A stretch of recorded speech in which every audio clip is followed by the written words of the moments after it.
Hi, I'm Josh Brown. I'm here with Alex Palumbo. Alex is an advisor at Ritholtz Wealth Management and about to complete your CFP. Yep. What's the timetable on that? I'm taking the actual full-fledged exam in a month. Are you nervous? I mean, a little bit. As your employer, I would tell you should be a little nervous. I'm extremely nervous, yeah. So I wanted to ask you about some of the challenges that you faced starting out in the career. You've been with us for a few years now. You're seasoned, but it's still recent enough that you could probably remember some things that you've had to deal with as a younger advisor in a very old industry. Right. Yeah, I mean, I've been here for 2.5 years. Yeah, I mean, starting out, I worked for a different company for about 2 years as well.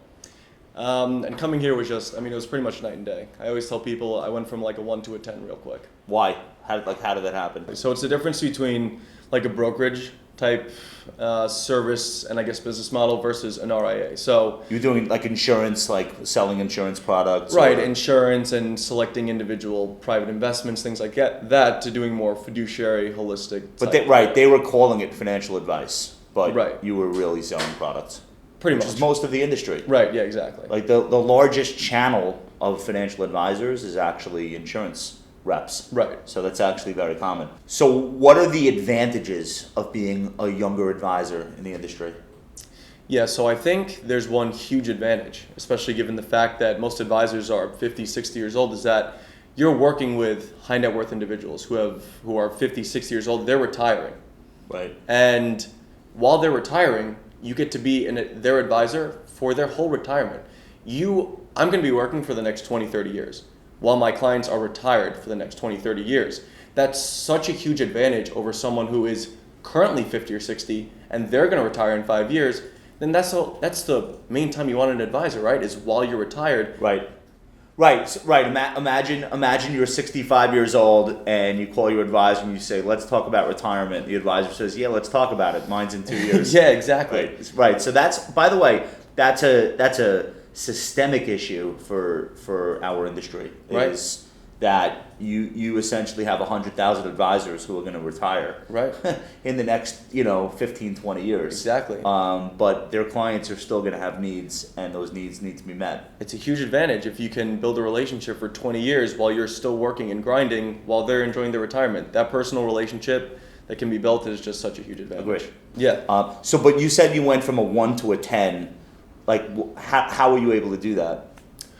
Well, I was able to do that by working here, but I think the difference is once you find a place like, for me, Ritholtz Wealth Management, that has a system in place and their philosophies just completely and intuitively make sense. Right. For example, us, evidence-based, mathematic-driven, science-driven. I mean, to me, that's extremely appealing, and it's kind of hard to argue with versus, sort of selling products where I'm not exactly sure if it's in the best interest versus, our right. So in other words, like if you can believe in the type of advice you're giving, it takes a really hard part of the career out of the equation. It's like, of course, this is the right thing. Exactly. You go from I found the same thing with myself. Exactly. You go from selling products based on sales tactics to, I mean, if you don't like what we're doing here, like, I don't know what to tell you, because this is the right thing to do. And if you believe it, then it sort of just comes through in the people you're chatting with. Right. So you're 26 or Yeah. about to turn 26? Yeah. Or okay. Did you grow the beard to look older? Because you don't look any older.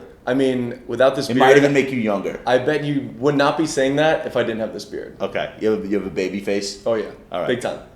Keep it as long as you can is my advice. The baby face, not necessarily the beard.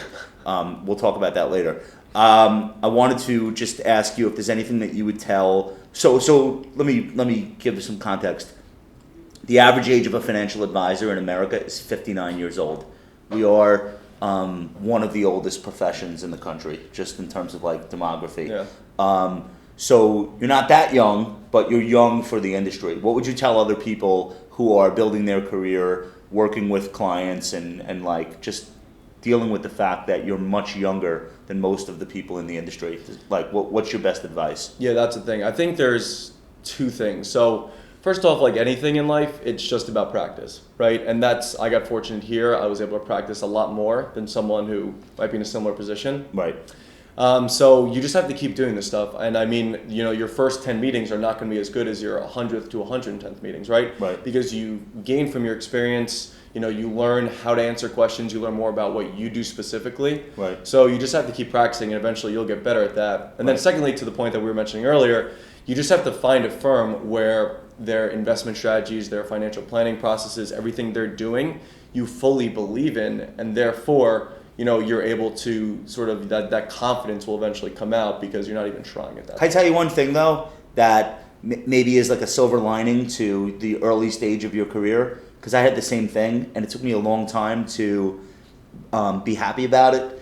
So I started out as a retail broker, and I didn't really believe in what I was doing. Right. By a certain point, I completely said, I have to throw all of this away and start over, which I did. Right. But it's like the best thing that ever happened, because if you're gonna be in the wrong side of your industry, it's better to do that when you're young. Especially with investing, you get to see so many mistakes, and then you don't make them again because you lived through it. Yeah, exactly. So like, it's not the worst thing actually that your first experience wasn't here, but it was somewhere else, because I think it taught you, I'm putting words in your mouth, to appreciate like, oh, this is the right way to do this. No. You might not have had that frame of reference. I mean, yeah, you are 100% right. As soon as I started reading the blogs and learning about what we do, it was like a light just went off. It's like, this is what people should be doing and what advisors should actually be doing. And you're right. I mean, compared to what I was doing before, that was like the complete opposite. I love it.